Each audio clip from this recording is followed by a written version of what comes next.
LB Nagar నియోజకవర్గంలో గడ్డి అన్నారం కొత్తపేట చైతన్యపురి డివిజన్ల బీఆర్ఎస్ ముఖ్య కార్యకర్తల సమావేశం జరిగింది. ఎమ్మెల్యే దేవిరెడ్డి సుధీర్ రెడ్డి అధ్యక్షతన జరిగిన ఈ మీటింగ్ లో ఎమ్మెల్సీ దయానంద్ గుప్తా, మల్కాజ్గిరి పార్లమెంట్ అభ్యర్థి రాగిడి లక్ష్మారెడ్డి, మాజీ కార్పొరేటర్లు, ఉద్యమకారులు పాల్గొన్నారు. కాంగ్రెస్ కు ప్రజలు పవర్ ఇస్తే ప్రజలకు ఇవ్వాల్సిన పవర్ కట్ చేస్తోందని ఈ సందర్భంగా కాంగ్రెస్ ప్రభుత్వంపై ఫైర్ అయ్యారు ఎమ్మెల్యే సుధీర్ రెడ్డి. రాగిడి లక్ష్మారెడ్డి గెలుపు కోసం ప్రతి ఒక్కరూ కృషి చేయాలని పేర్కొన్నారు సుధీర్ రెడ్డి.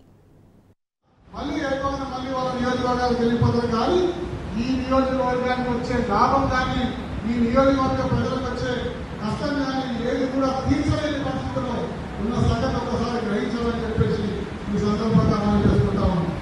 మరి ఇప్పుడున్న ఇద్దరు అభ్యర్థులు కూడా అదే కోవకు చెందిన వాళ్ళు, మరి అదే కోవకు చెందిన వాళ్ళు లేకపోతున్నా ఈ నియోజకవర్గంలో పొరపాటు నిర్ణయం తీసుకుంటే మళ్ళీ 5 సంవత్సరాల తర్వాత ఒక ఆయన హుజూరాబాద్ పోతాడు, ఇంకొక ఆయన తాండూరు పోతాడు.